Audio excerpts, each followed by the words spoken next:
KDB.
Beats Planet.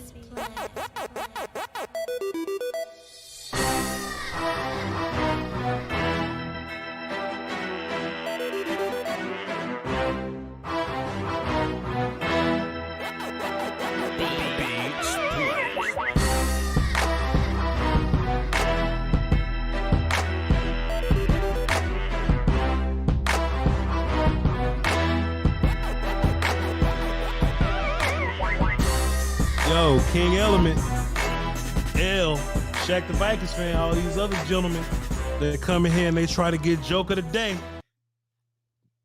Nick Floss, Flores? I thought you was Flores. Whatever, you name Nick Floss today. Nick Floss hit y'all boys upside the head with this before the stream even started. Nick Floss in the chat box says, "I got 10 water sips, 6 good calls, 7." What you think about that, Will Steele? And 2 Don DeMarco. Hey, cut. Don DeMarco. Shouts out to you, sir. We got half your bingo card knocked out already. Shouts out to you. That's a hell of a comment to get started, man. Y'all gonna have to. You forgot this one. Oh, and quote over on Patreon. Oh, and over on the Patreon. I'm definitely gonna say that shit 10 times a day because we was on Patreon and we saw some characters. And boy. Will Steele, you getting into being more serious draft guy. You've done a fantastic job these last few years of putting your toe into the draft world, man. But you're gonna run into these hives, you know what I mean? These hives of people that, if you dislike a player, if you're a little critical of a player, no matter what you'll think about him, Will Steele, you can watch a guy and be like, yo, I just don't get it. There's a hive of dudes that love that player. I just want you to just stay on your square, bro. Trust your eyes. You and everybody else watching right now, stay on the square and trust your eyes, bro. Because how you feel about the player should not be changed based on what somebody else is saying or what this hive of characters is. And I thought this way about a player, and we watched that player today on Patreon, and we're gonna be talking about that player a little bit later if they pop up in this mock draft, which I think they should. But today's Thursday. Today is the all 32 NFL draft show today or whatever. So if you're a Cowboy fan, if you're not a Cowboy fan, tune in. We'll be talking some draft football that pertains to you somewhere. The phone lines will be open, of course. 202-926-1127, access code 309104. We'll love to hear from y'all, but we're going to be reacting to a mock draft today. How shitty do Dolphins fans feel? Like, they ain't really do nothing terrible for it. Like they call Sean Payton and they ask questions about Sean Payton. They get their first and Tom Brady for sure. They get neither one, and they get their first round pick taken away. So now, like, Dolphins fans, like, man, bro, I can't even engage in all this top tier Voch Lombardi. What you think about that, Will Steele? Ask a question about. I'm playing. Hey, I'm your host, Voch Lombardi. Sit your $5 ass down before I make change. Well, I got some new sound drops for Monday that's gonna bust you upside the head. You hear me? VOCHLONB ARDI. We being point guarded by the best one last time. My name is Willie. Little motherfucker talking shit. Skywalker, still Skywalker, STEELE. What's good with you, bro? Dolphins talk first round draft. Motherfucker for what? Why? For what? Well, that's gonna be one of them shits that lasts, bro. That drop gonna last, man. Oh shit. Damn, what's good, bro? How you doing, man? It's all good, bro. It's all good. Just trying to get this little bit of work in, man. I've been watching film today. Yeah, who'd you watch? All right, cool. We'll go ahead and get started on that. We ain't doing nothing else. Okay. Oh no. That's not good. I don't think Osiris Torrance is that good. Okay, so all right. So we seeing the same thing a little bit. And listen, when I say same things, I was like, okay, I guess, yeah. Yeah. An option. Sure. And look, this is a funny part. Chat, word for the day. Write this down. Ambiguous. Basically lacking clarity, right? I was in my Patreon today. over on the Patreon. We was over on the Patreon today. And we was watching we was watching offensive linemen, interior offensive line. I had watched a gang of tackles the other day, but we're gonna watch O-line today, right? We had a couple of guys here. Joe Sandberg was in here today. We was watching O-line. I was like, all right. The first person I watched film on Will Steele was Jalen Carter. And if you watch Jalen Carter, no matter who your film plug is, you may have been on the, on the YouTube, you may be behind the scenes, some Illuminati stuff where you get your film from the volume or the team or whatever. If you watch Jalen Carter film, you've seen his Florida film. And if you've seen Jalen Carter's Florida film, you've seen him beat the shit out the right guard horrifically, right? And the right guard is O'Cyrus Torrence. But then I get this hive of Osiris people, right? Voch, we're fans of Osiris Torrence. I was like, cool, I can do that. And they're telling me that, Voch, you should watch him again. I'm a fan of his. I would love to see him in Dallas at 26. And I say, all right, Will Steele, let's go watch Osiris Torrence. And I had the Georgia film, but going into it this time, Will, I was like, all right, let's ignore the Jalen Carter plays. And that's already a red flag to me, right? Because when I go into the Rashawn Slater film, I don't ignore the Chase Young plays. You know what I mean? I'm grading you versus your peers, right? Because if you'd have won, what I would have said, Will Steele, Osiris Torrence, the only one that hung in there with Jalen Carter. Jalen Carter beat the hell out of everybody except us, you know what I mean? So that's already a red flag. But I walked in grading on the curve, right? I said, okay, cool. Osiris Torrence versus Georgia, Utah. I had Tennessee and Kentucky. And I was like, in this Georgia game, I want to really evaluate you versus everybody except Jalen Carter. We're going to laugh when Jalen Carter beat the shit out of you, but I want to evaluate everybody else that you went up against. And Osiris Torrence just wasn't giving it to me. Everybody was telling me how physical he was, how strong he was, how big he was. And he probably is big and strong. But your technique got to match that to put the whole piece together, right? And there's one thing that Torrence does that nullifies all that. No matter how big or strong you are, if you're a body catcher, right? If you're a body catcher, then all that means nothing. Chat, what's the word I just told y'all to write down? If you're a body catcher, this means nothing, right? I hopped on my Twitter and I was like, Quentin Johnston is a body catcher, but so is Osiris Torrence, right? And I was like, is this gonna be clear that people understand this? Because Will, we talk a little slang, so catching a body is a good thing sometimes. You know what I mean? Depending on how you're saying it. You know what I mean? But I didn't mean catching that's where ambiguous comes from. So I didn't mean catching a body like, oh, he beating the shit out of people. I mean he's catching bodies like, like he's catching bodies, right?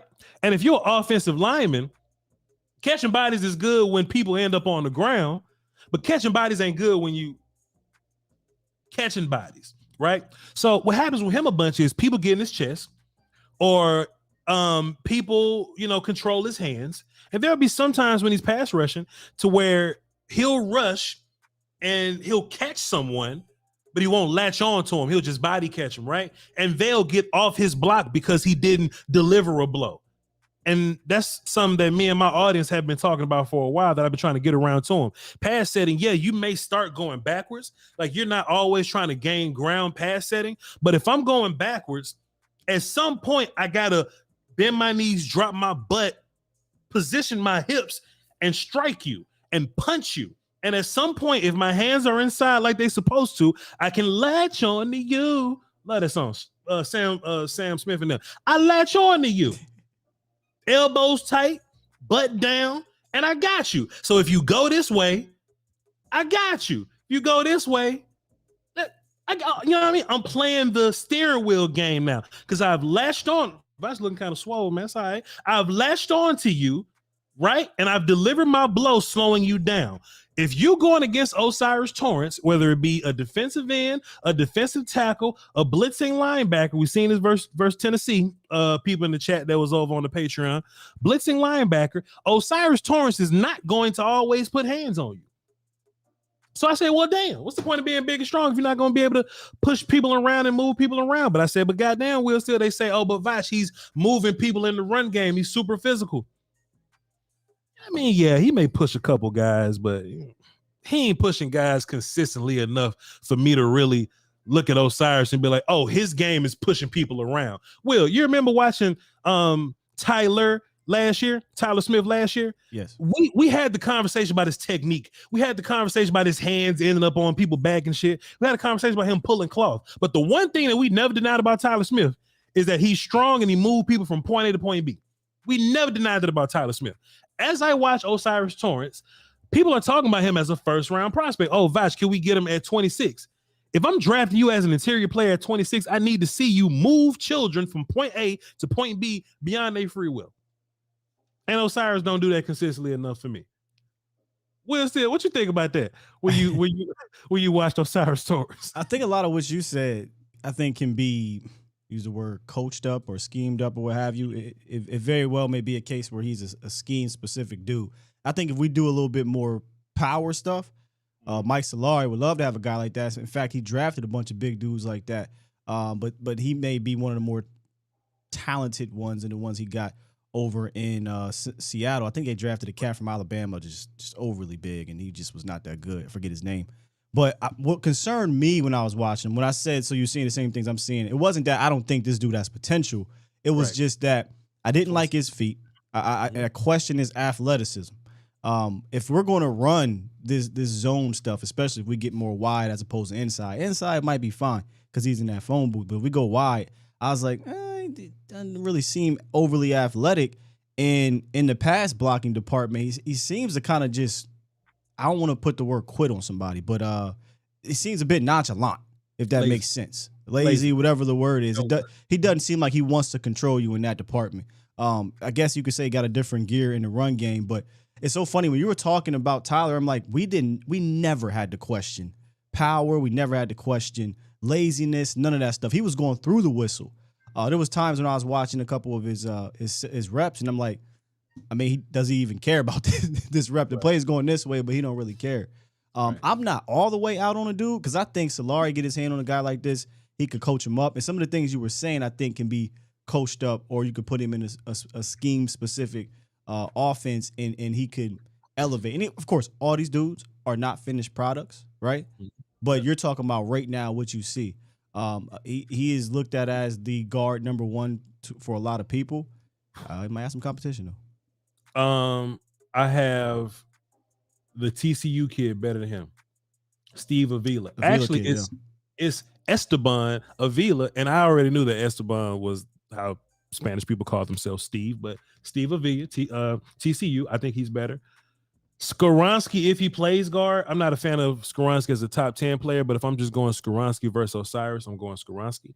The second player that we watched over on the Patreon, Will Steele, was Peter Mauch from North Dakota State with the long hair and the missing fronts. And I normally don't like when, Senior Bowl finds some dude from a little bitty or a smaller school and they super highlight that guy. You know what I'm saying? Oh, he chopping trees and shit. Oh, look at this player that picks up logs, and boy, he works out by punching rabbits in the face. Look at him catching rabbits and punching them in the face, and they'll try to convert that to like real life football analysis, and that player go to the league. Like there was a Wisconsin Whitewater kid, forgot his name, but they was really trying to hype the shit out of him, and like he'll get smoked in some play. Hey, Daniel Jeremiah, tell us about the Wisconsin Whitewater kid that's lining up right now. And Daniel Jeremiah, hey man, fantastic kid, big, strong, he'll get smoked. Well, yeah, maybe not on this play, but for the most part, Wisconsin, you know what I mean? I thought they was doing that with Cody Mauch. The interesting thing about Cody Mauch, which is different than Osiris Torrance, Will Steele, they both are going to play guard. Osiris is a natural guard. He's like 350 or whatever, 340 something. Mauch is a tackle moving to guard. So my antenna's already up. Mauch don't look that big on film, right? Mauch is about 305, 300 or something like that. He's a Connor Williams built kind of guy. You know what I mean? More so built like that than a bigger guard. The difference is you can tell that Osiris Torrance has the physical guard ability, right? And you will go, damn, I hope I'm not being too hard on Osiris for not being physical or not giving effort or not being lazy. But then you watch Cody Mauch, who I don't think Cody Mauch is that. I don't think he's a physically talented dude, especially since we just watched Osiris. But every single play, Cody Mauch trying to kill somebody. Every single play.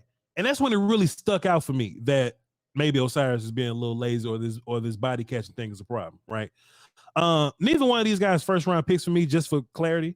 You know what I mean? If the Cowboys, and this is just me talking Cowboy, this is for all 32. If the Cowboys draft Osiris in the second round or something, I guess I can live with that, right? And as long as it's not the 26th pick. Mouch is more of a late second, third round guy for me, maybe sort of. But the one thing I can at least respect about Cody Mouch, and Mouch may end up being a center or something. The one thing I respect about it, Wills, is every time he tried to block somebody, he tried to kill him. He tried to kill him. You know what I'm saying? If it was a linebacker, cool. They moving from point A to point B, and we trying to wrestle each other to the ground. My helmet coming off, but my teeth missing already. Fuck it, right? But if he's going against one of these down linemen, then he's really fighting that fight with them too. You see what I'm saying? So look, I'm almost damn near more likely to draft a less talented dude because of his temperament. As an offensive lineman, temperament is big for me. You know what I mean? Like speed, strength, and ass whoop. That's a logo for a reason. Ass whoop is important. You know what I mean? And I was just watching Osiris, bro. I just didn't have a whole bunch of ass whoop. I just didn't see a whole ass whoop. Man, that is a perfect. I couldn't put it together, the words, when you first had me go watch him. You were talking about you didn't tell me to watch him. You brought up you kind of was turned off because of Jalen Carter. Yes. That actually made me go see. I said, let me go see what's going on. And I'm like, that ain't even a Jalen Carter plays, right? It's just I'm just like, he just seems like he doesn't care. And that could be like, hey, I'm just big. I'm 6'5", 350. I'm Osiris Torrance. You know what I mean? But when you get into the league, man, these is grown men with kids and families, and they try. The Carlos Watkins will put Osiris Torrance on his ass if he don't bring it that play. You know what I'm saying? Yes. And Watkins is not some all pro, but he's a dude that's gonna play through the whistle. So can you teach that ass whoop? I like that. Yeah. First thing that we learned about Tyler Smith in the rookie OTAs. Oh, he got into a fight with John Ridgeway. He wasn't having it. You know what I mean? John Ridgeway would have just, in my mind, he'd have just picked on Osiris Torrance, because in my mind, all I've seen is Osiris get picked on by dudes that's better than him. I don't know, man. It just is what it is. But chat, y'all, let me know what y'all are thinking. Matt Owen, Professor O, shouts out to you, sir. He says, Voch. That's me, by the way. Voch, as an O-line guy, does Torrance only play on the right side impact your assessment at all? He played zero snaps in his college career on the left side. Well, in my all 32 assessment, it doesn't, because if he plays at right guard, then I'm assuming that some team is going to draft him to play right guard. So you're going to get what you're going to get from that. But Matt, from a Cowboys perspective, then the Cowboys may have to waste like a 30 visit or some type of private workout to see if he can handle that left side stuff. Just because you can play on the right side doesn't mean that you could play on the left side. So I need to see what your movement looks like, what you look like zone stepping to the right, outside zone stepping to the right, pulling in, wrapping, pulling in, kicking to the right, screen, and you know what I mean, from the left guard situation. So I think he can do it, but right side or left side, I wasn't blown away. You know what I mean? So it is what it is. I think that's also another conversation that we're going to have. Like, if you're looking at a tackle like DeJuan Jones, the right tackle from Ohio State, 79, I mean, he's one of my favorite players so far, but he's a right side player. And I've heard that he's played a little bit of left tackle or whatever, but you'll have to see. You know what I mean? That's what these 30 visits are for. That's what these private workouts are for. So that's a good question, Matt Owen, but you put them over in the middle, put them at center. It don't matter. I'm just not enthused by him. I just need to see a little bit more ass whoop from Osiris. Will still send me a text in the middle of the day, and after this, we're gonna get to these to this mock draft. Then we'll check on these phones. Y'all call in while the phone line's still open. We close them same time every day. Will still hit me up and said, well, I'll let Will still tell y'all what he said, but he was talking about linebacker Drew Sanders. I don't know why I keep wanting to call him Drew Simmons or whatever, but Drew Sanders, linebacker from Arkansas. And it's funny because Foots the King hit me, and we were just talking back and forth. He asked me who were some of my favorite players. I said Drew Sanders. Funny thing about Drew Sanders was still he played for Alabama, but he couldn't get on the field. You know what I'm saying? Yeah, and I was, when I heard that he played for Alabama, I'm like, I didn't even know Alabama picked up those type of linebackers. Motherfucker, for what? I said, like, just bear with me. I was like, I see why he transferred. Yeah. Yeah. Like, man, I ain't gonna be able to get on the field with these dudes, so let me go. And that happens. It's not just him, right? The cat from who won to Florida State? Was it Jermaine Johnson? Jermaine Johnson, yes, sir. Didn't he? Wasn't he somewhere else? Georgia. He was Georgia. like, hey, dog, like, I can't get on the field with these dudes. I can't mess with these. Let me go to Florida State. So it happened. You know? Nolan Smith made him leave. Yeah. Oh, but you want me to let him know what I said? Oh, okay. Dom DeMarco. Stop the cap. Drew Sanders, yeah. I text you. Fuck him. Drew Sanders. I text you after watching some Drew Sanders tape and linebacker specific. I said, I'm going to read exactly what I said. Definitely in favor of linebacker Drew Sanders. Watch linebacker specific reps. He'd be a glue guy in the middle for Dan Quinn's defense. Yeah. I'm all in favor of that one. I think that he could either be LVE's replacement, period, or he can work in tandem with LVE and take over that, green dot at linebacker type role. I say green dot because usually the safety is using that in Dan Quinn's, but we understand that LVE had that important role of getting everybody where they needed to be in that front seven. And we saw that Damone Clark couldn't quite do that just yet as a rookie 5th round pick that didn't really get a lot of reps on the field. But I feel like this Drew Sanders kid, man, he picks it up, he sees it, he goes, he's got the vision, he's got the athleticism, that's for damn sure. And the one part that you like about him, he can do some pass rush things. Man. And, the one thing that I really like about linebackers is, can I see it? Well, can they see it? Can they see it? Yeah. Like, if I see a linebacker seeing it, I go, man, you ain't getting misdirected. You ain't falling for the window dressing. I love that to pieces, bro. That athletic, super bursty, you know what I mean? And you wouldn't expect he was that bursty because, I saw one of the RPO types, the let's trick him a little bit. And just the flow that he had, then the burst to go, I think it was Spencer Rattler. He went after Spencer Rattler, and I'm like, damn, okay. Yeah, I could use that in my defense for sure. Then on top of that, 9.5 sacks, like real life as edge sack production, right? So me and you was talking about Drew Sanders and, just the different, the type of player that he is. You don't want to get too caught up in is he a linebacker or is he an edge? Like, what is he? You know what I mean? I think for the most part, he is a linebacker that gives you pass rush help, whatever. And the one thing I just kept thinking about, man, what would Dan Quinn do with this dude and 11, man? You know what I mean? Because that'd be fun. If you look at what, and this is just Cowboys talk right this second, at what, Dan will take Dan will take Anthony Barr while Mike is on the field, put both those dudes in and be rushing Van Der Esch. And look, we was at what's the name? Texas Live. We was like, man, what is Van Der Esch doing at the end? You know what I mean? Like we was watching that, right? So take a dude and put him at end that can actually play in for you. Anthony Barr wouldn't give you nothing pass rush wise this year. He probably had 2 sacks. I think he could have if they used him. I had a problem with putting LVE over there. Sure. You were better off blitzing LVE up the middle and see if you get some pressure. But if you put that Drew Sanders kid on the edge, I think you're getting a legitimate option, a legitimate rusher, not just some eye candy, right? I would love to see them, because I don't know what they're going to do, at the opposite end, right? Like, are they going to use Sam Williams opposite of D-Law? Are they going to move Micah full time? If they don't, and they want Sam Williams and Dorrance to be kind of that opposite defense end, opposite of D-Law, I know we're talking Cowboys right now. Then I think that Drew Sanders and Micah as that Leo type, where Micah could be everywhere. You just don't know what he's going to do. Blitz as a 5th guy, play linebacker, you just don't know. I would love to see it. And I'm talking about if LVE's not here, of course. One last Cowboy take before we get into this mock draft, and then we get into the phones. Thing about about the whole linebacker situation, whatever. Like, there's a lot of Cowboy fans that think that the Cowboys don't need linebackers. Well, one of your linebackers play edge sometimes. Van Der Esch not guaranteed back. Barr's not guaranteed back. Clark is there, but we don't even know if your coaching staff like Jabril like that. You know what I mean? Harper was a 7th round guy, 6th round guy.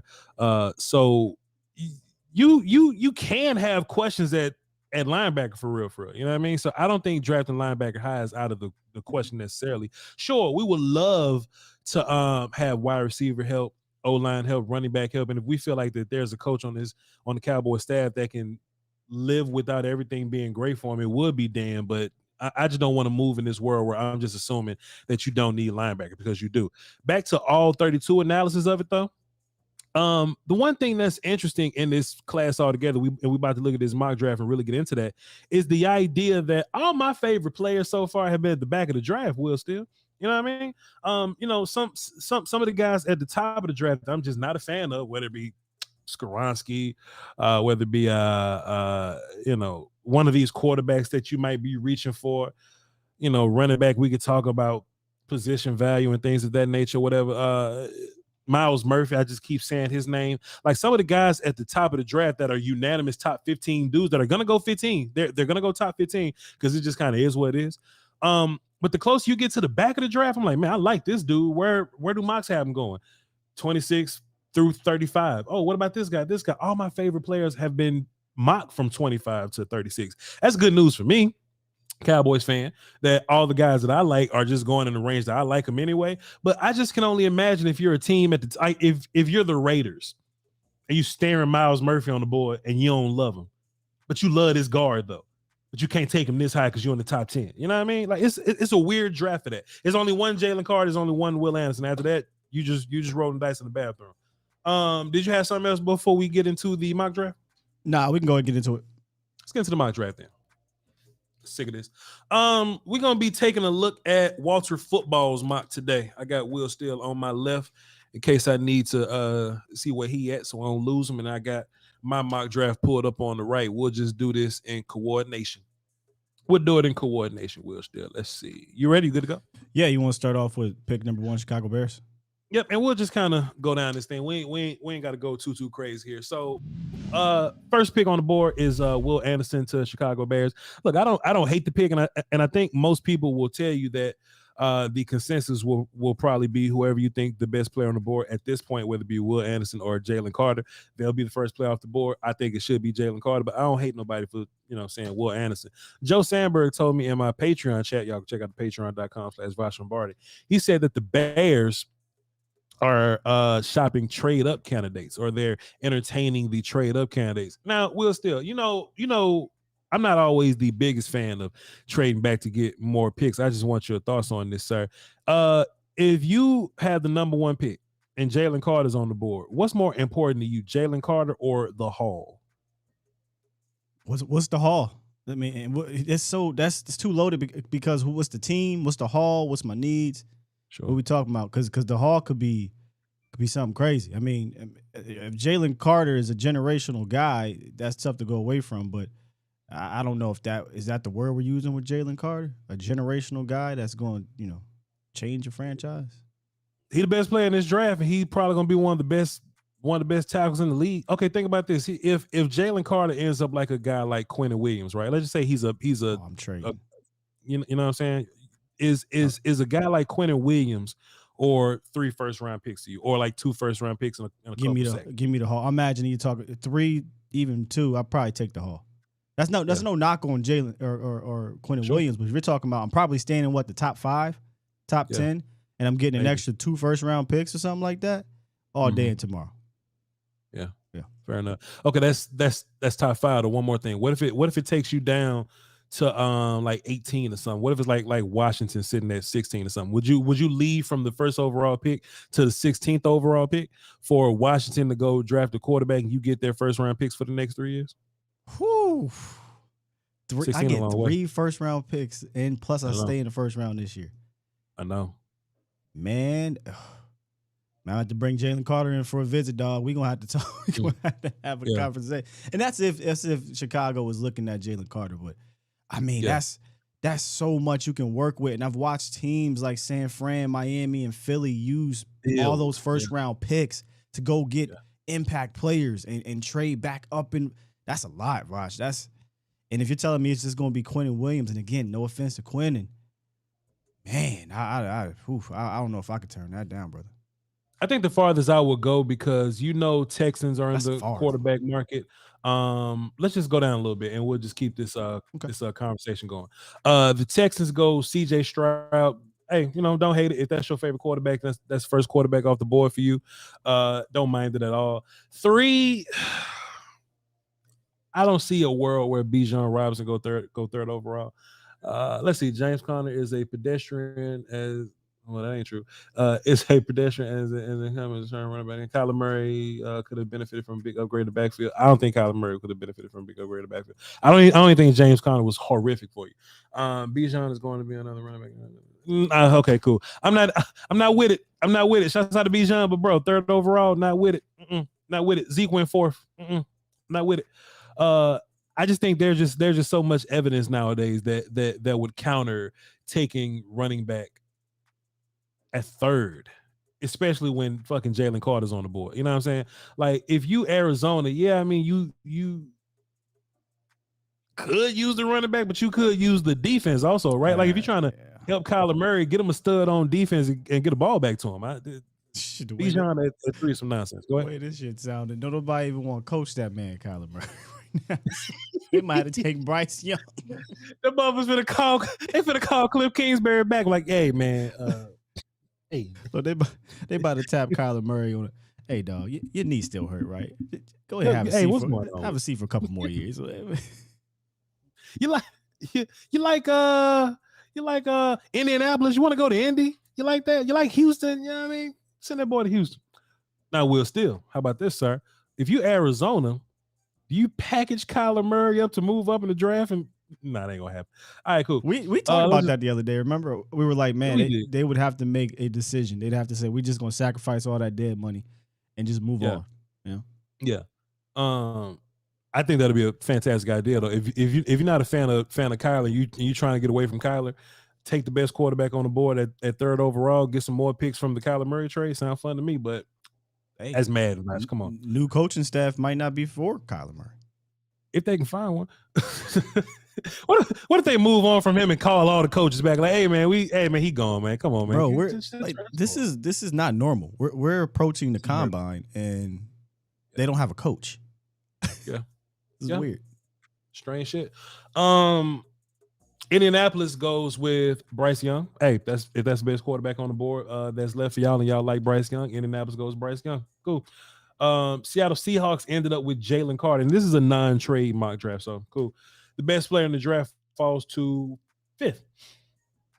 Easy peasy. Tyree Wilson goes to the Detroit Lions. The best leftover defensive player on the board goes 6th. Appreciate you, sir. 7, the Las Vegas Raiders. I guess they found a way to move on from Mattress Firm to talk out your sleep. That's how the Mattress Firm. The Vegas Raiders. Yes. They get their quarterback. I would love to know what happens with this Derek Carr thing, because as soon as this Derek Carr piece falls, the mock draft's probably going to change up a little bit, but we'll cross that road whenever we get there. Now, Will Steele, this is the one that we've been talking about. If you're 8th overall and hey, you know something funny? I wonder why did the description for Myles Murphy just go down to a sentence? The last few picks have been long descriptions. But how come when it's Myles Murphy, the Falcons have been ranked dead last in pressure each of the last 2 seasons with the defensive talent in the 2023 draft? The Falcons should walk away with a blue chip player to help in this department. Chat, do y'all think that Myles Murphy is a blue chip player? Chat, do y'all look at Myles Murphy, DN, D tackle? He's a DN, sometimes 3-tech guy. Do you think he's a blue chip player? And that's my whole problem with this, right? If you the Falcons at 8 and you a Falcons fan, you're gonna watch Nolan Smith and be like, damn, I like him. You're gonna watch Drew Sanders, be like, damn, I like him. You're gonna watch these guards and these tackles, be like, yo, I love those dudes. But you staring Myles Murphy in the face.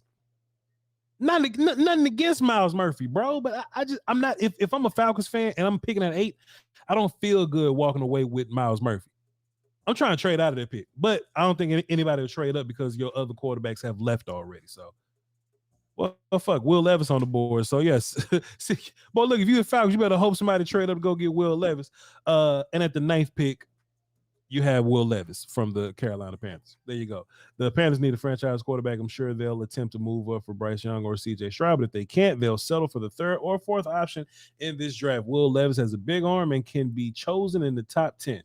I wonder, Will Steele, how many teams, right? Not for Bryce Young and not for CJ, right? CJ Stroud. Those are the 2 top quarterbacks. I wonder how many quarterback needy teams, and chat, y'all can tell me this too. How many quarterback needy teams are going to look Will Levis and Anthony Richardson in the face and go, I'll just draft somebody else and try again next year? I think that's going to be interesting because a lot of teams kind of did that last year. Like they looked at a lot of those quarterbacks and said, yeah, we'll just let these dudes fall. I'm just going to live in this world. I don't need to draft this quarterback. Man, last year's was bad. I don't think this year's quarterback class is bad. It's not as bad, but in my mind, if you don't love, like, Because look, even in this paragraph, right? They'll try to move up for Bryce Young and CJ Stroud. See, Bryce and CJ are clear 1 and 2.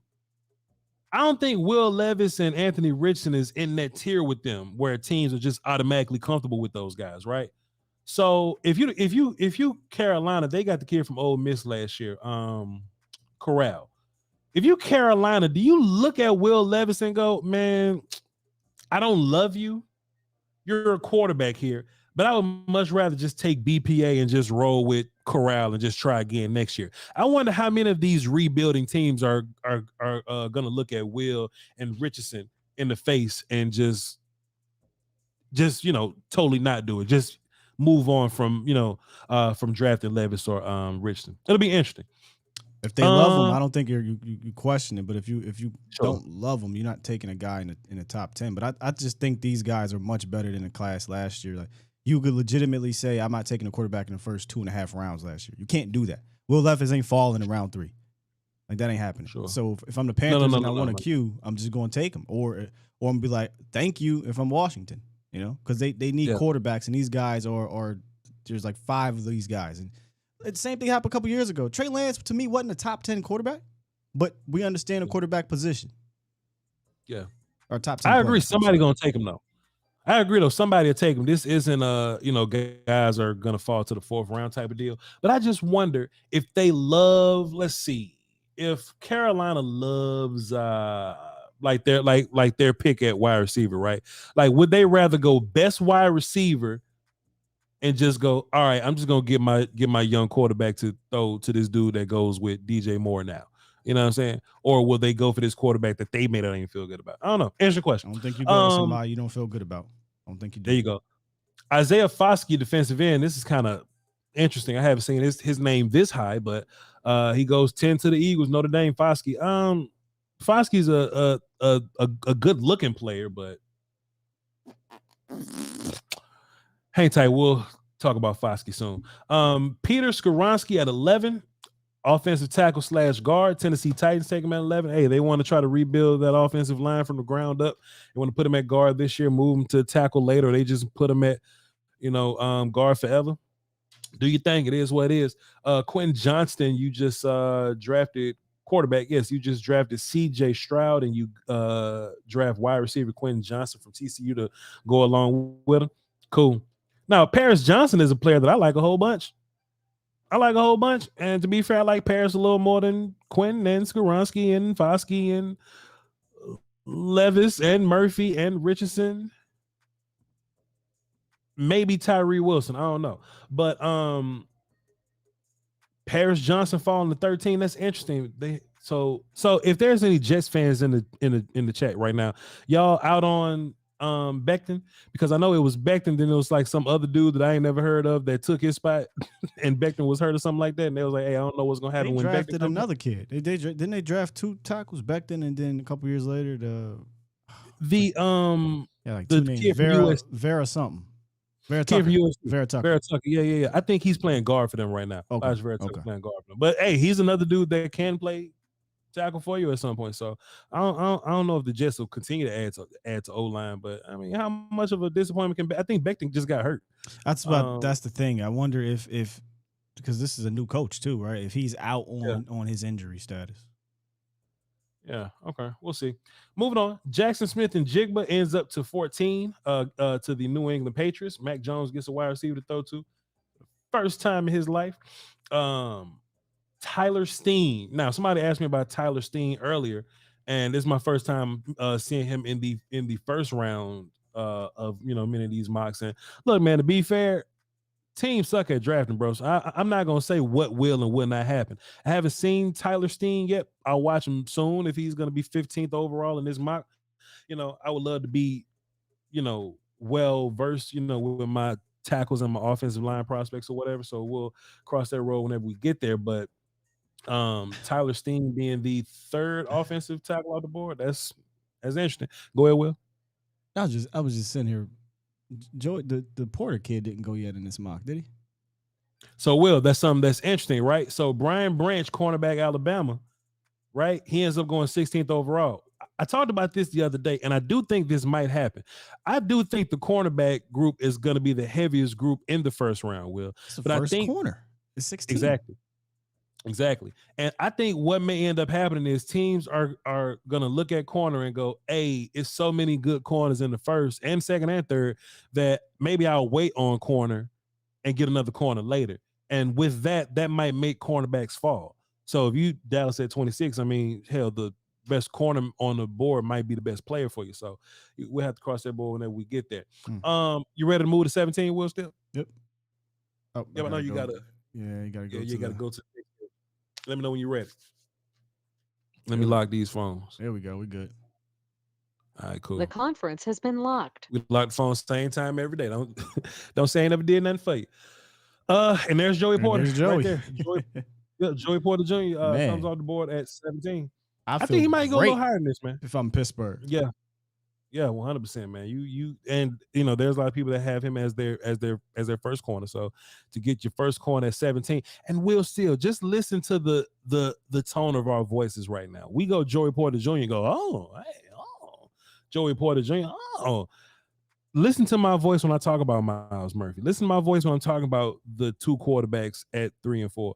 You know what I mean? Not the first two quarterbacks, but the third and fourth quarterback. Listen to my voice when I'm talking about Skoronski and them, when we just talked about the Alabama tackle. You know what I mean? And then look at, Porter at 17. Like, this ain't a mistake, bro.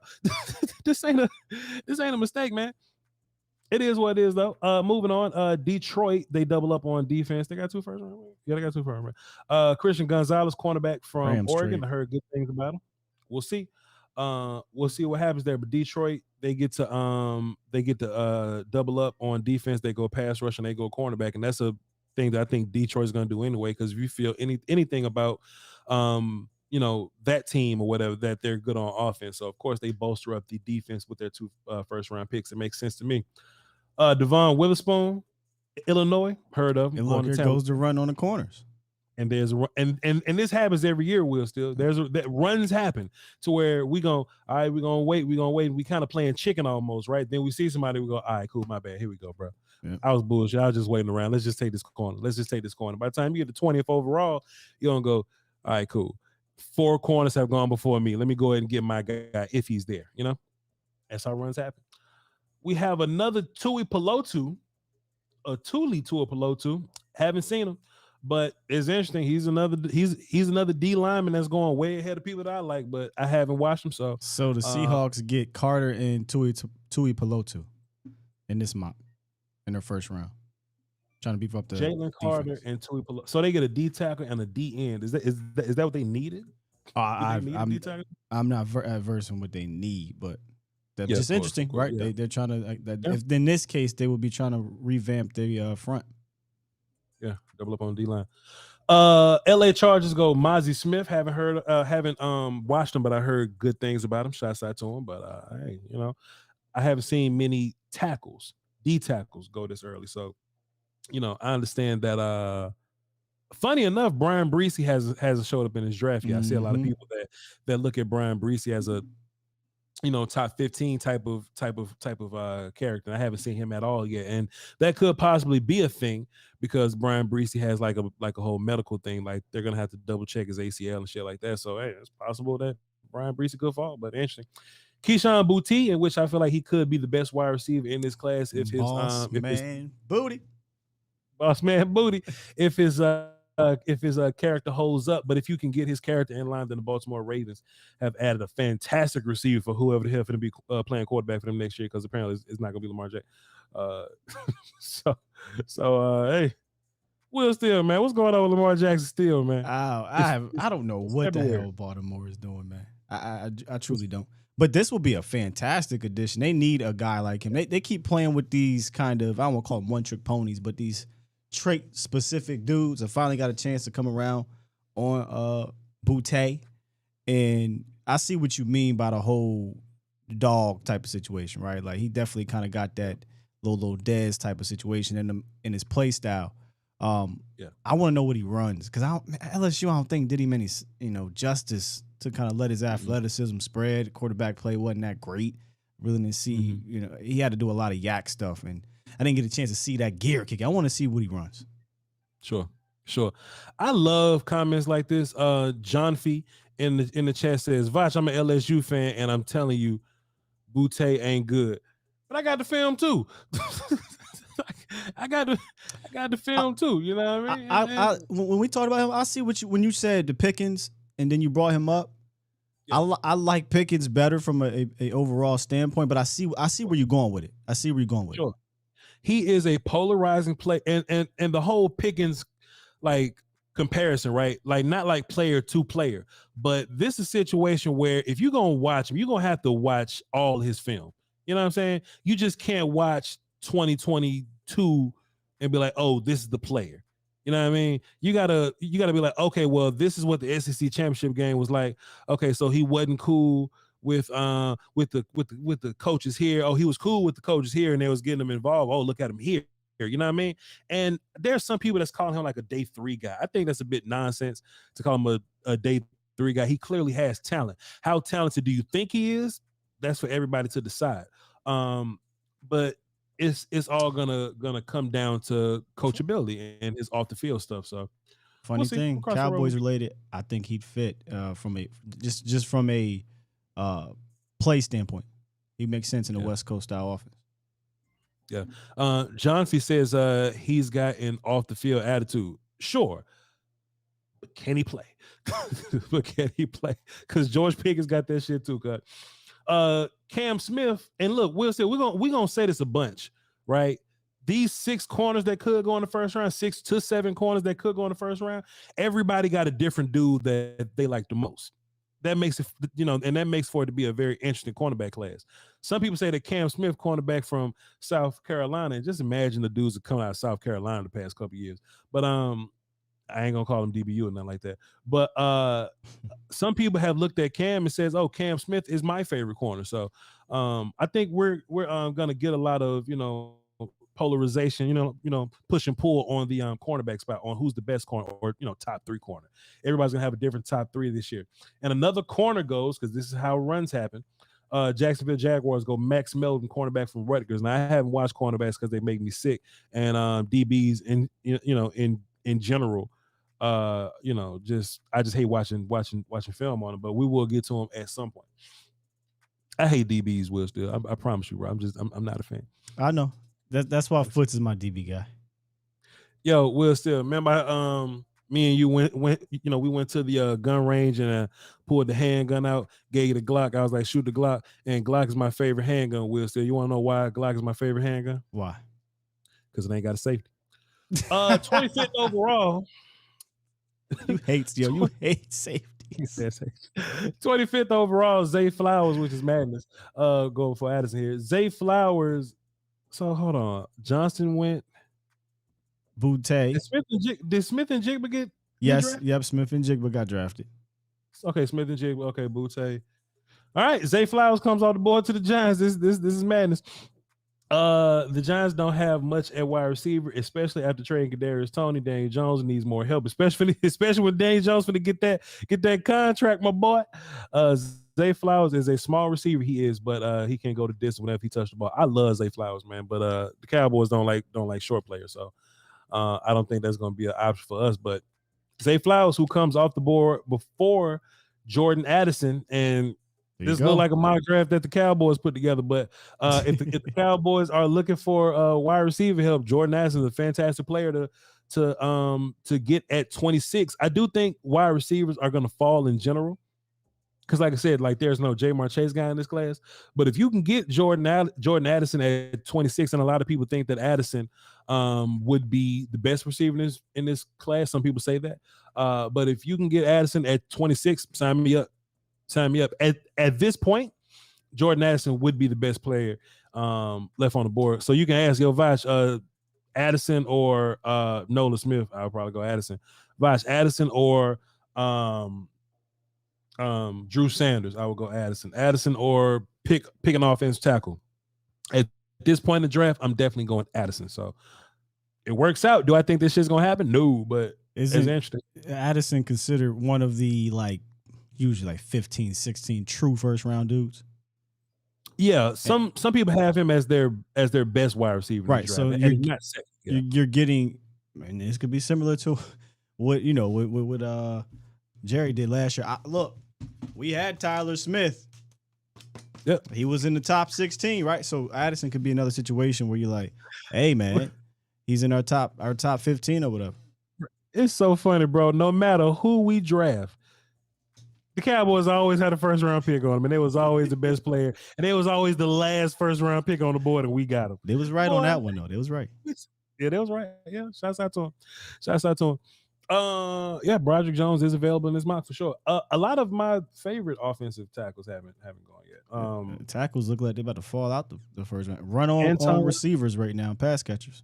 Yeah, for sure. Well, if corners, wide receivers, the early tackles or whatever, quarterbacks, if those dudes fly off the board like this, then I mean, this is bound to happen. Wide receivers are bound to fall like this. A lot of good players bound to fall like this. But let's keep going. See who the Cowboys passed up on to go get Jordan Addison.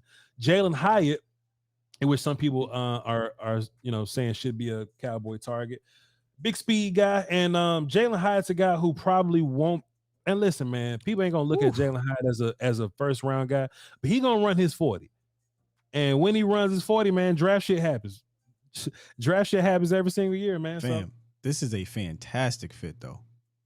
For Buffalo? Yeah, for sure. Oh, my goodness. You talking about a guy that stretched the defense, and now you got Diggs to work underneath, or not even just underneath, but, opposite of that. And you still got the big body and, I forget the other kid's name. But, this would be a good fit. Davis, Davis. Mm-hmm. Damn, boy, that's scary for Buffalo. Michael Mayer, tight end from Notre Dame, ends up with the Cincinnati Bengals. Cool little pick for them.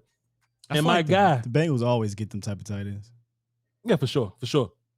And my guy, Sean Lee with 9 sacks. Drew Sanders from Arkansas, with the Saints newly acquired first round pick. The Saints go linebacker, Drew Sanders.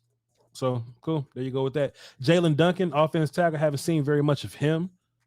He's next on my offensive tackle list. I see some other people talking about tackles more than him, but he goes 30. People can't draft, so this is clearly something bound to happen. And Clark Phillips, cornerback from Utah, goes 31 to the Philadelphia Eagles. Rich keep getting richer. So see, this doesn't make sense to me, because if I'm Philly, I'm just going to take Joey Porter Jr. at 10. At 10, yeah. At 10. Why would I go 31 and come with Clark? Just go with the best corner. But they go Foskey at 10. And look, real life Foskey, he's a day 2 player. I don't think he's not going top 10. Foskey not top 10. All right, I'm just gonna you ain't got to put this on the situation, Will. Still, I just want to quickly run down the second round mock that he has, and maybe the third round, just to see what players were left on the board. So Broderick Jones, offense tackle from Georgia, who's really a first round guy. Brian Bresee goes 33. Antonio Johnson, cornerback / safety from Texas A&M. I've been seeing people talk about him going first round to the Cowboys. He goes 35th. Osiris Torrance is there.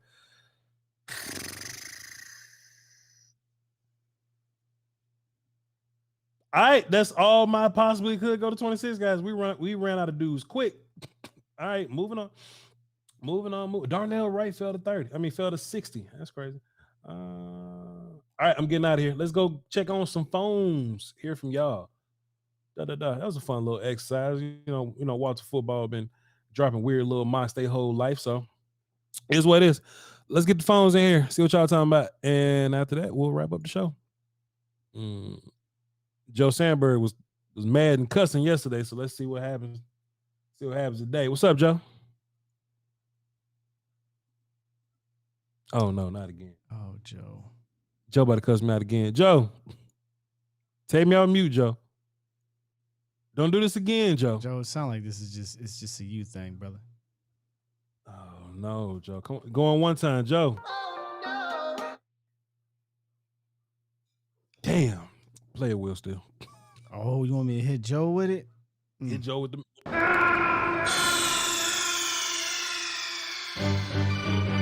are you okay? Snake? Damn, Joe. Sorry about that, boss. Joe, what? Oh. But look, Will, Sorry, still, Joe be ready to cuss. Come to me this early. Yes. Joe be ready to cuss me out in the chat box again. Will still not give him a chance. What's up, Joe? Better be something good. Dude, I gave you the benefit of the doubt for yesterday. Ain't no benefit of the doubt. Your phone dropped. Ain't no benefit of the doubt. That was you. It wasn't me. Dude, I rewatched.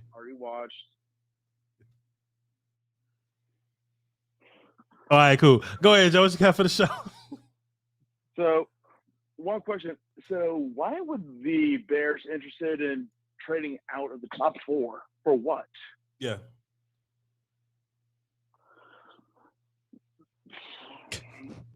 Yeah, I agree. But the thing, and I'm not, and there's one more character I could see. There might be another corner that gets slipped into round 1. Yeah. Emmanuel Forbes from Mississippi State. Yeah. I heard him. All right, Joe. I appreciate you, man. Good call. Me and Will still gonna take your thoughts off the air here. Appreciate you, man. Good call. Love Joe, man. Joe don't ever change. He don't ever change. He ain't gonna change. But listen, and that's my point too. Like if you and that's what's gonna make this interesting, right? Because if you the Bears, you don't really want to move away from the best guys, man. You know what I mean? Like you could get cute with them first round picks, but if them first round picks end up being like dudes that you take in the 30s or the 20s or something like that, you know what I mean? Is that gonna be worth the get back? Like if you Cowboys, Ravens, Vikings, one of these good drafting teams or something like that, you know what I mean? Then maybe multiple first round picks, you can take that and build some dynasty with it, you know what I mean? But what the fuck, Cleveland? You only listen if you're getting a king's ransom of a haul. That's it. Mm-hmm. I mean, there really is no other discussion unless I'm getting a haul. That's it. Yeah, man. Look, man. Joe. I thought Joe was gonna give me a long ass reason of why he was right yesterday. He was like, "Yeah, man. I mean, I gave you the benefit of the doubt, but Joe, like, this is my show." No, he asked the question like it was rhetorical, but then he's like, "Nah, it's not rhetorical, motherfucker. Answer the question. Like, why would the Bears trade out of the first round? Why would the Bears trade out of the top 4?" And look, that's the funny part. He's not asking questions for real. He's just talking to us. Like, yeah, man, there's one more dude that can end up, the kid from Mississippi State, but that'll be more than 5 corners. That'll be 6. Fair enough, Joe Sandberg. Love Joe, man. Fantastic character in our universe here. All right, let me Will still put me on mute real fast. Here we go. You are muted.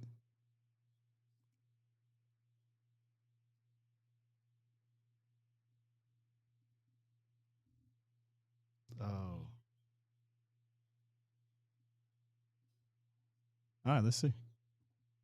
So unmute the stream, unmute the phones. You ready, Will Steele? Yep. All right, cool. Let's go. Anthony from Miami. What's up, Anthony? Hey, guys, I have a question, actually. Do you think a guy like Jack Campbell can be like Leah Snell last year, where he surprised people with his athleticism at the combine? Because when I look at the scheme that Iowa plays and Wisconsin plays, they didn't really rely on their linebackers to be athletic. Do you think a guy like Jack Campbell can be like that, where he surprises everybody and jumps maybe into the first round or early second round because of his performance at the combine?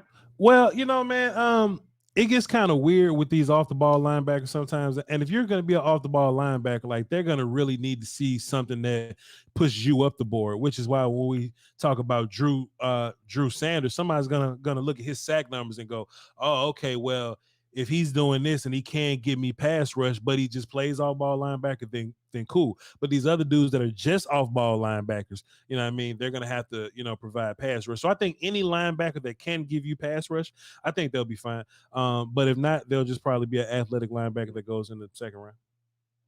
Okay, and I'm a Dolphins fan, so okay. I'm wondering, when you look at the corner, or like the corners specifically, with what the defense that Fangio is going to be running, what type of corners match zone that he's going to be running with Miami? Too soon for me. Too soon for me. I hate corners. And I haven't watched them, but I'll probably watch them. Could I ask Matt the question? Oh, yeah. Go ahead, please. Yeah, go ahead. Yeah. Go ahead, please. Yeah, there's one. Matt, I'm wondering, when it comes to the corners, in this year's draft in the second round. What corner fits that Matt who? zone coverage that Matt that who? Fangio Matt who? Who's Matt?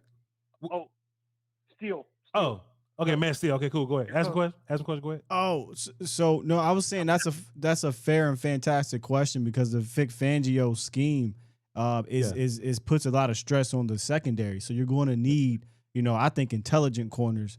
But corners, you're usually looking at athleticism kind of first. But you're going to need guys that are smart enough to run his scheme.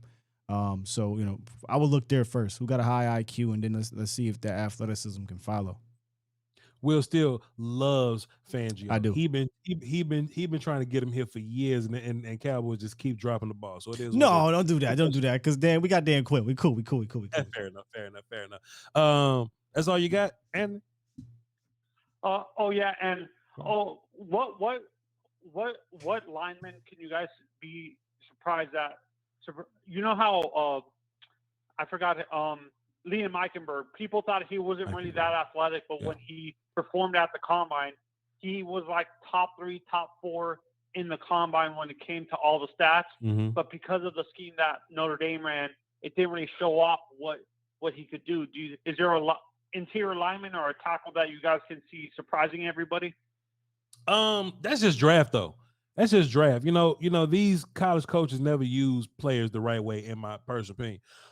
Like Broderick Jones from Georgia is probably like super athletic, but you only really see it when he's running screens or pulling or something like that.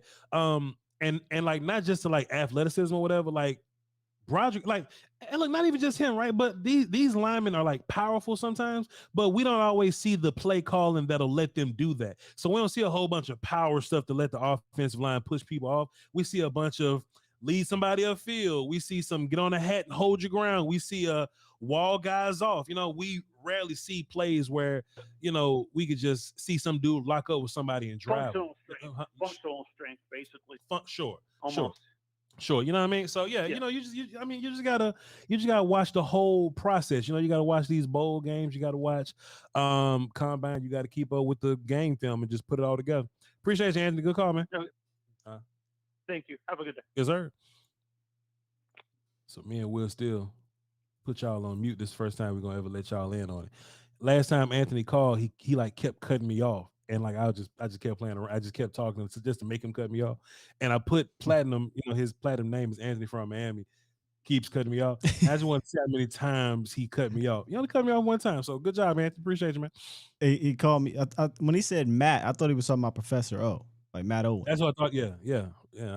But it was a great call. The cornerback question is legit, man. I would definitely look up Vic Fangio and see the type of stress they put on this secondary. Here in Miami? Yep.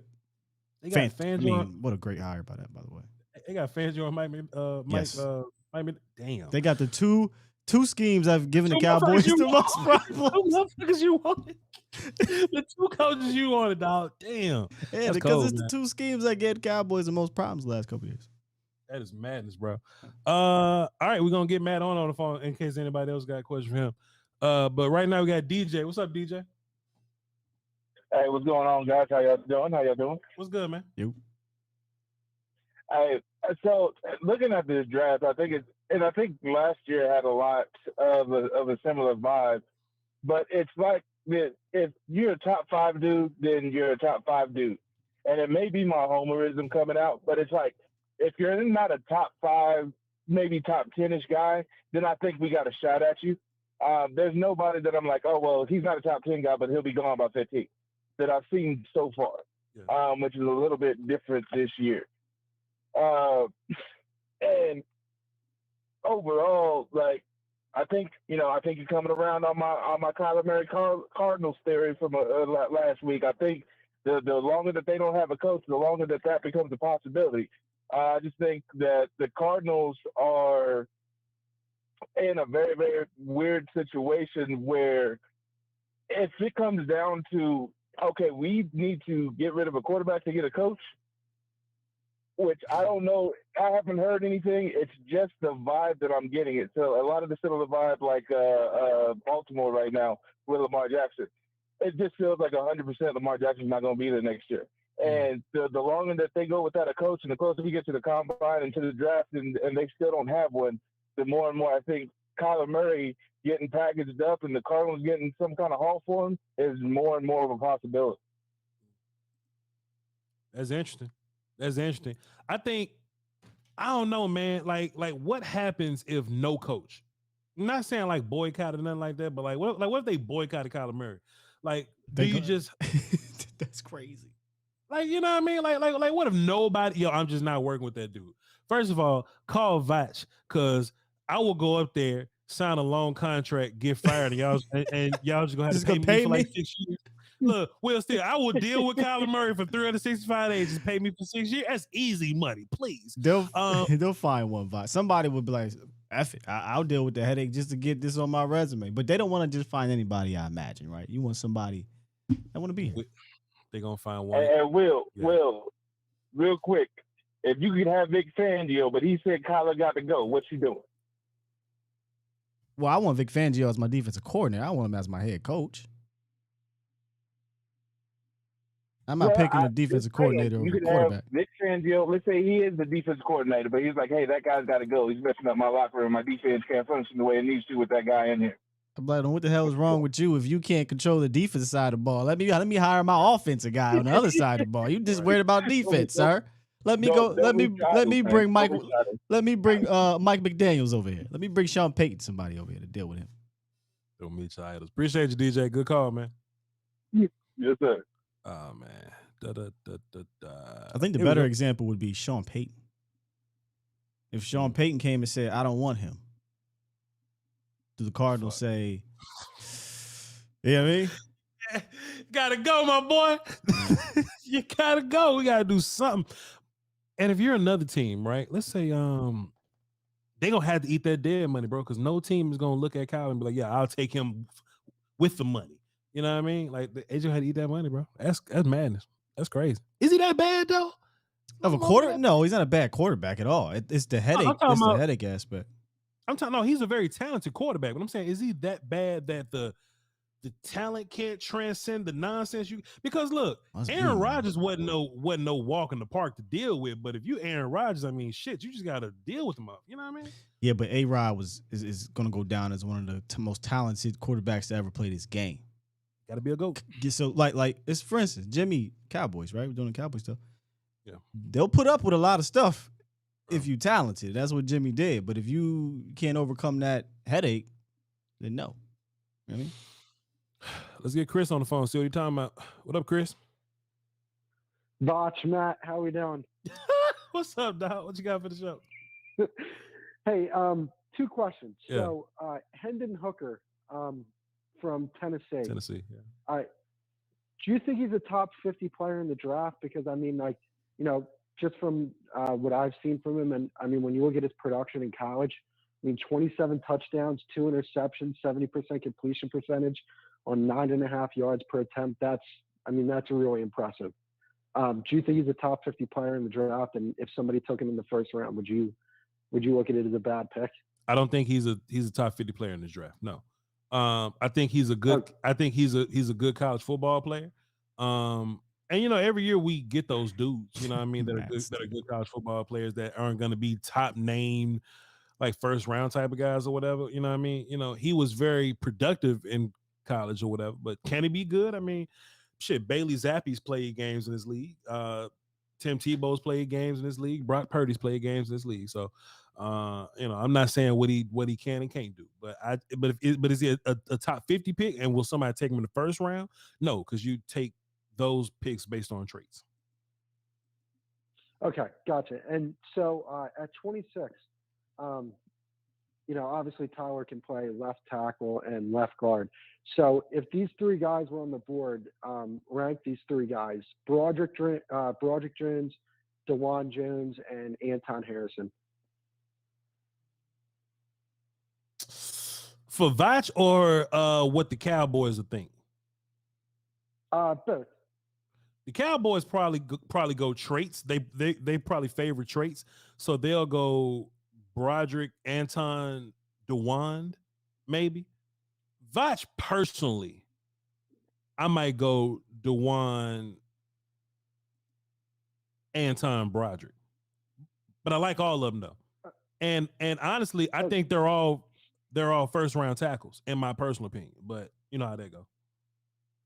Now, would you be opposed to drafting a tackle with Tyler Smith on the team, or would you just draft one of those three guys if they were there? I would rather draft a tackle so Tyler can play guard. Okay, awesome. Appreciate you, man. Yeah, man. Guys, take it easy. Yes, sir. Listen, man. Tyler Smith had a cool little tackle year, man. But they gonna put some peanut butter on that boy, Will Steele. He already digging people out of A gap. Yeah.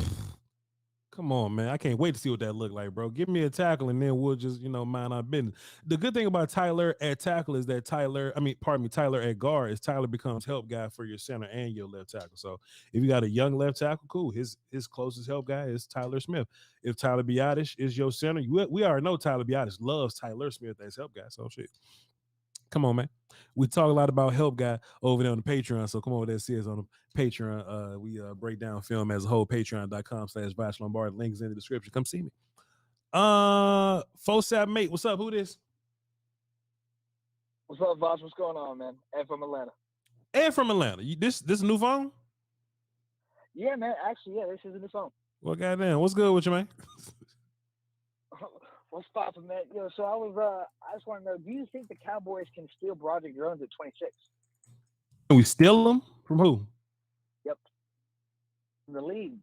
Sure, it can happen. I think the Cowboys like traits, and the Cowboys have proven to me that they can take a player that has traits and they may lack, technical nuance, and they can teach that player that technical nuance in a month or two, and before you know it, that goddamn player may be one of the best young tackles in the league. You know what I mean? So if they take Broderick Jones, who does have technical, just a handful of technical problems in my personal opinion, but he's strong as hell, got good size, and can move like a mug, then yeah, I can see I can see the Cowboys doing that.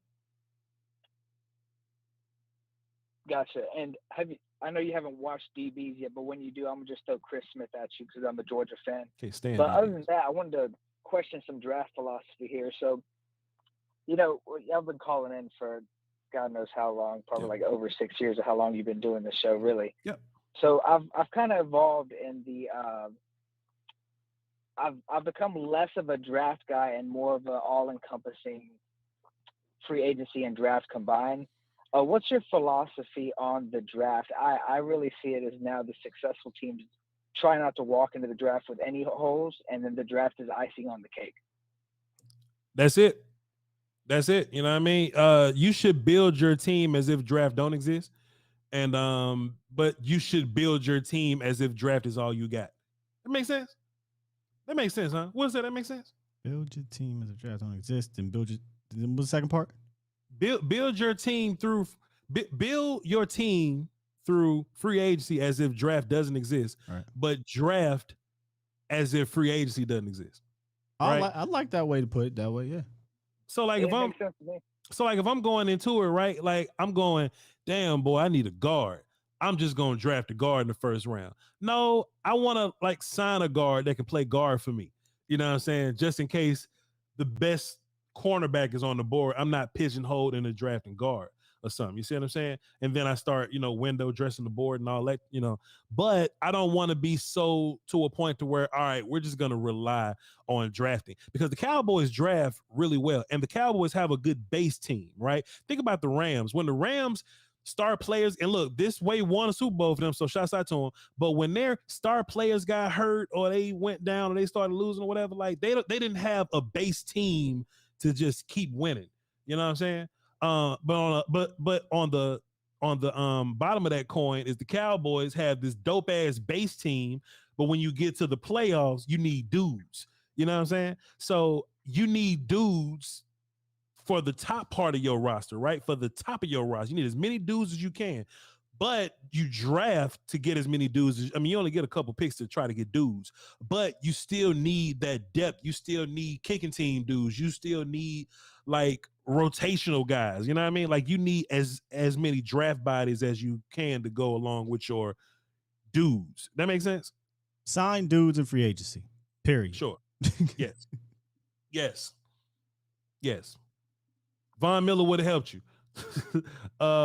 What's the name would have helped you? The linebacker that just went to the Rams or whatever. He would have helped you. You know what I'm saying? Nuke Hopkins would have helped you here. Jerry Jeudy, well, he was a free. I mean, you could have you trade for him. That was trade situation. But go find your receiver, man. Get some help, bro. Get as much help as you can. Because look, Ed from Atlanta. Watch this. If you are a rebuilding team, yeah, you would want to do more drafting. But once your team is built, you keep drafting, but you still got to play the best teams when you get to the playoffs, right? So this solid team that you have built through drafting, you can beat any team in the regular season if you want to. But when you play the number one defense in San Francisco in week 2 of the playoffs, you need dudes then. So you need both. You need dudes and you need a foundation.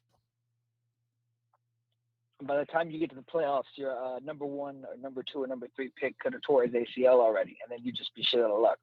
That'd be unfortunate. I'd be mad as hell. But I see. What else you got, Ed? This is such a dark place to go, man. Dark as fuck, man. Yeah, Why I got one more thing. Why you say that about Tyler Smith? This is on edge players. Tyler Smith healthy as shit. What was your opinion? Go ahead. Go ahead. We're just joking. Go ahead. So, your opinion on the because Von Miller's name just starts around every draft season, which is pretty annoying. What was your take? I can't remember on Bradley Chubb, and then what was your take on Micah Parsons? You want to know how I felt about Chubb and how I felt about Micah? Yes. I thought Micah was the most athletic player on the field that would be a good blitzing linebacker, but I didn't consider him a Von Miller type person because Von Miller pairs his best first step in the league with technique. I didn't think Micah was technically ready to be a Von Miller guy. But I thought that Micah would do fantastic athlete things for you at linebacker, even though, you could do some window dressing things to kind of get him off his square. And all those things, prove kind of true, except for the fact that the motherfucker is a demon at just running around people and running through people because they think he's about to run around people. Once Micah gets up to Von Miller's level, technically, then you can call Micah like a Von Miller guy. I think people throw around Von Miller because Von Miller just for our generation, like he's the edge dude that we look at and go, yo, this is what a bendy bursty edge dude should look like. You know what I'm saying? But let's just I just don't like when people compare everybody to Von Miller, because Von Miller was really like coming out of Texas A&M, Von Miller was special. You know what I mean? I even hear some people calling Will Anderson Von Miller. Will Anderson is more of a Bradley Chubb type than a Von Miller type.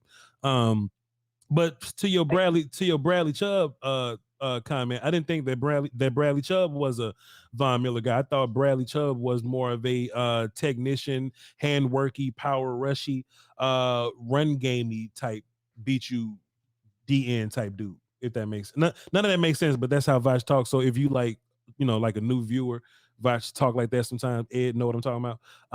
But yeah, Brad and Von are different in that way, but they're both top tier in their own way. Right. So I really asked you that question to make the point. Is I had the same assessment on Micah Parsons, and unfortunately Penn State didn't really give us the evidence that he could play edge like that. But going back to a little more UGA talk, I really think that Nolan Smith has the twitch that that Micah Parsons has. But I think the thing that they both have in common that not a lot of other fast guys have is they understand snap count and they know exactly when to go, so they can be that much faster around the edge with technique. But Voch, man, that is all I got for you, and I will talk to you later. Nolan Smith is like Micah Parsons. Appreciate you, Ed. I just put you down as your second number. So Ed from Atlanta, if you call in from either phone, I know it's you. Appreciate you. Nolan ain't Micah Parsons though. Oh boy, I love me some Nolan Smith. Damn. I love me some Nolan Smith, boy. But goddamn, boy, Micah showed me some shit this year. Last year too, boy. Since Micah been in the league, Micah showed me some shit, boy. You knew that was going to be the new thing. Yeah.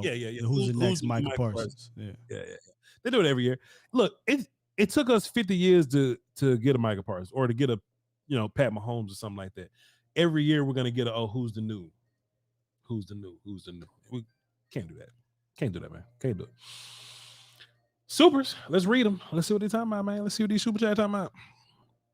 And we'll be done for the week on YouTube. But if y'all want some more of this good Voch Lombardi content, Patreon.com/Voch Lombardi.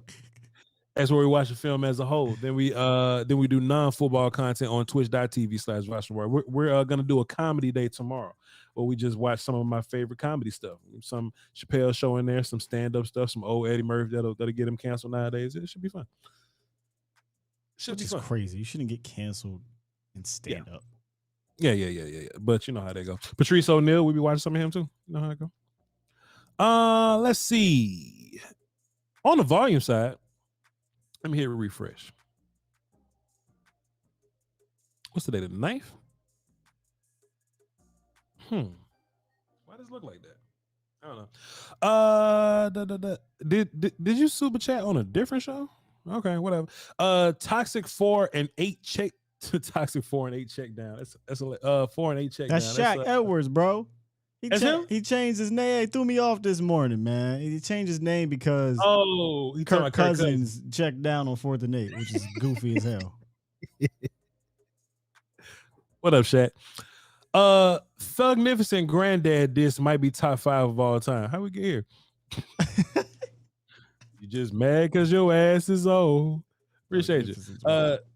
Then he dropped the deuce and says, if Jalen falls, Jalen Carter. Everybody named Jalen now. It makes me sick. If Jalen falls to 10 to 13, do you trade up 2 first-round picks? 10 to 13? How the hell Jalen Carter end up at 10 to 13 though? What happened? Philly would take him at 10 happily. Yeah. Can you imagine Jalen Carter next to Davis again? Don't say that shit, Will. Just don't even think like that, Jeez, man. I quit watching football. They still got Sweat and them dudes. Oh man, I wouldn't. Nobody want to see that. Reddick, Appreciate ridiculous. Appreciate the Shaq. Oh man, I don't even want to think about that shit. That shit just made my ass itch, man. I hate that. Let's see. On the Voch side, today's the 9th. Dan got the plan. Appreciate you. He dropped a 5 and says, as a Colts fan, I want Bryce Young or CJ Stroud. Don't you all? And that's what I was saying earlier though. Will like Bryce and CJ are considered to be the top 2 dudes now. So if you get Will, you go. I mean, Will Levis there, but do we love Will Levis? I don't think nobody's asked. Fans may be doing that, but I don't think a team is going to be like, we'll settle for Will Levis. Like if you're taking the dude at 9, that means you love the dude. That might be a thing. It has to be. You cannot take a quarterback at 9 and be like, I think he's a 3rd round guy, but we're forced to take him.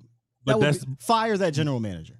But that's the quarterback market, man. Somebody about to overdraft the shit out of Anthony Richardson, but since he's a quarterback, he has to be taken earlier than that. Last year them dudes didn't go to the 3rd round. Fair enough. With them boys who hates the Cowboys, he dropped the deuce and says, take the draft haul over a defensive tackle. Easy. Yeah, and I would pretty much agree, especially if it's like Cowboy talk. I think it depends on if your team can draft. If your team ain't drafting well with them picks, then shit, just get the dude. Or if they're a team that can trade them Jones too, because man, you don't gotta keep them. You can go get you a AJ Brown or whatever. That's fair. Ralph 707 drop 5 says, "What up, Voch? What up, Will? Question for both of you guys: what's your favorite video game and what's your favorite football movie?" My football movie, Friday Night Lights, and game would be, man, I'm a Vice City guy. I'm a San Andreas guy. I put time into those things, man. Like modern Warfare 2, Pokemon Go. I put time into a lot of those things. Yeah, see, when he asked that question, Pokemon Red was the game I probably invested the most time in, not named Madden. Madden is Madden, right? I definitely played so much Madden. I stopped playing it though, but Pokemon Red, Mario Kart, I mean, Madden a good one though. Madden is kind of cheating. But you don't think about Madden because they drop a new Madden for the past 30 years. And then you got consoles too, right? Like PlayStation 1, my favorite game ever on PlayStation 1 is SmackDown. SmackDown 1 and 2. Sure. Sure. So like then Nintendo 64, you got GoldenEye, No Mercy. So I guess you can go, but and that's why I say Pokemon Red, because bruh, like we got in trouble at school because of Game Boys. You know what I'm saying? And whatnot. So no, it's an open question. Football movie, I no serious movies for me, man. Waterboy, Little Giants, Division III football's finest, like just funny football movies. Serious though, like Remember the Titans and Any Given Sundays, but all funny football movies for me. Friday Night Lights. What I love most about Friday Night Lights, right, is most football movies like they do the happy ending thing, right? Friday Night Lights was like, fuck it, no, heartbreak. Dallas Carter ain't to be fucked with, just heartbreak. And the whole Boobie Miles scene, because we all know what Boobie Miles, we all heard of some old dude that would have went pro if his knee didn't get torn up, or if his grades were better or something like that. And when Boobie said, I don't know how to do nothing but play football, bro, I know many of those people that know how to do nothing. Can't read, can't read. Yeah. But play football, and that's their way out. And Boobie Miles could have had generational wealth. Will Steele. But instead he got to work at offshore. He got to work at AutoZone. Nothing wrong with those jobs, but he could have been an NFL football player, but I don't know how to do nothing but play football. Yeah, that's a depressing movie, man. Because he tore his ACL in that's like the 90s or something. Hey, ACL surgery wasn't what it is now. No, that was considered career ending back in, the 60s, 70s, 80s and whatnot. Damn, bro. Anyway, good question, though. Appreciate you, man. Right now we're playing Sekiro over on twitch.tv/Voch Lombardi. So if you want to see Voch play some Sekiro, then come over there and play. I can hold you. The original GTA 2 was, bro, I could play that now. That's why I said Vice City. Yeah.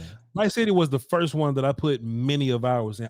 To this day, I know them cheat codes, Will. Still, I know them cheat codes to this day, Will. Still, you know what I'm saying? We might play Grand Theft Auto on Twitch.tv. Yeah. And I say original, I don't mean PC version. I mean PlayStation 2 version. Yeah, Vice City, GTA 3, San Andreas. Appreciate you though, Ralph. Mr. Inglewood 07 dropped a deuce and says Winter Herald's in Cedar Hill, Voch was the bomb. Harold's Chicken in Cedar Hill, and I don't know what Harold's or what Cedar Hills is. I'm Natchez, but I appreciate you. And it was the bomb, so I'm assuming he means Harold's Chicken at a location in Cedar Hills. Then, so cool. Appreciate you, Mr. Inglewood. Be safe out there. DJs, because look, wherever you got to get the best chicken from, Will, Still, this real shit. Wherever the best chicken is, you got to drive through the hood for like 5 minutes. You got to drive through a bad neighborhood for like 5 minutes to get to whatever the best chicken restaurant it is in that city or that town or whatever. So it may not have been Harold's, but wherever it was, okay, cool. Harold's Chicken in Cedar Hill. All right, cool. Be safe. Be safe, bro. All right, let's move on. Wrap this thing up. DJ's World Drop 5, pause. DJ World's Drop 5, it says, who do you draft first? 100% traits and the worst technique ever, or the most technical player you've ever seen with below average traits? The technical player, I believe. Yeah, definitely. Well, if he said below average, he said, because that's better to me, because you said 100% traits and terrible technique. Yeah. Versus, the most technical player I've ever seen, but below average trait. You know what? I'll take terrible. I would take the technical player because one has something that's terrible. Yeah. You know what I'm saying? Like if you're a route runner, like we see DBs who aren't the fastest, but they got technique, or wide receivers that are route runners and they get wide open, but they're not the fastest. You know what I'm saying? O-line, D-line, that'll probably get a little tricky.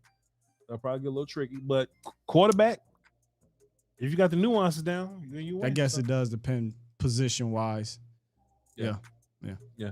Trenches, if you a D lineman that can push anybody back, but you don't know how to dip and rip, but you can push anybody back. I'm taking the powerful dude in the D-line department. You know what I'm saying? But good question. Let's see. Last one, we got Solid Duck. He dropped a deuce. Man, Solid Duck been in the Patreon. He been in the Twitch. He been in he been on the volume shows. He's been everywhere. He been on Scoutcast. Solid Doug, appreciate you, sir. He said, "Hey Voch." He dropped the deuce. Salute to you, man. Give me cash. Drop the deuce. It says, "Voch, we got rid of Kellen Moore and that Jason Garrett stink." Hey man, Michael Lombardi called that boy a joystick, man. He Kellen got to throw hands with that boy, man. Man, we talk about that tomorrow morning. I'm playing that all parts of that interview. It was very interesting. I'm be tuned in, man. You don't call me joystick, bro. No, I'll smash at you, bro. He said with a straight ass face too, like I'm not playing with y'all. You know. And then he look, it's not like he said, "Oh, Kellen Moore is a joystick." He started saying the shit like it was a proper noun. And look, this is my problem with joystick, right? Joystick up in this motherfucker. I'm like, sir, that man got a family, right? Bro. Hands.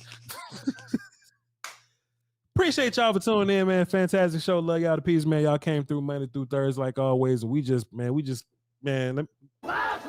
to have y'all, man. Appreciate y'all for being here, man. Y'all gonna watch the game Sunday or what, man? What y'all doing? You know what I mean? Y'all what care? you doing? I might be on Twitch just playing the game, dog. Man, listen, I'm waking up and I'm putting on all red. Let's go, Pat. I'm putting on all red, dog. What we talking about? Let's go, Pat. Yeah, that's fair. That's fair. We're gonna ride with Kansas City for like 24 hours on Sunday. We'll Skippy talking about. We'll do that. That's real shit. Be sure to hit the like button, hit the subscribe button on everything that is Volume on all their social media pages, the Volume Sports. Be sure to hit all of my pages at Voch Lombardi, VOCHLOMBARDI. Patreon.com, link is in the description. That's where we watch the film as a whole. And twitch.tv/Voch Lombardi. That's where we do my non-football content. Tomorrow we'll be doing a comedy day. What we do is the first half of the show, we do reactions, we watch shows together, we watch just whatever it is on the internet that we think is interesting, and then the second half we do gaming. Will, still, they got a new robot fighting competition, kind of like Robot Wars. Where they build all types of stuff and they gotta destroy the robot. It's called BattleBots, and that shit lit. Yeah, BattleBots. Yeah. I was about to say, what's different other than BattleBots? So you talking about BattleBots? Yeah. That shit been lit for years. Yeah, I had no clue. King Element put me on, man. We watched BattleBots. We my son watched that. He loved it. We watched 4 minutes of MILF Manor. we watched Pawn Stars. They sold the they were selling the car that Tupac got shot in, and I made a lot of racist jokes because I think that's racist. That you want to sell the car Tupac got shot in. What else we watched, man? King Element. We we look at nature documentary. We listen to music. For the first 30 minutes of the show yesterday, we listened to hip hop samples. You know what I mean? So just anything that's not football related, we do that on the Patreon shit, on the twitch.tv/Voch Lombardi. Patreon costs money. Twitch is free. So yeah, man, if y'all ain't doing nothing, man, come over there. In the second half, we just game and play whatever that we're playing. We're gonna finish Sekiro, and hopefully by the end of the next 2 weeks, we're gonna get into Hogwarts. I never grew up watching Harry Potter, but Hogwarts is hot in the streets. We're gonna end up playing that. Me and my brother used to bet on BattleBots, bro. Damn, bro. that's some hood shit, boy. We couldn't build it, so we had to bet. Look, we had no resources. Look, we had no resources to build none of this shit. So we're taking our remote control cars. We're pretending. Skywalker Steele, Skywalker STEELE on all social media platforms, and tomorrow on A to Z Dallas on YouTube, he will be breaking down by himself because there's no they, so they should pay him more because it's just him. Hey, he will be breaking down the Mike Lombardi interview. Here we go. Money talk. Here comes the money. You damn forgiving. Y'all hold down for the Doski Woes and Peace Whiskey, man. Until next time. Volume. Beats Planet.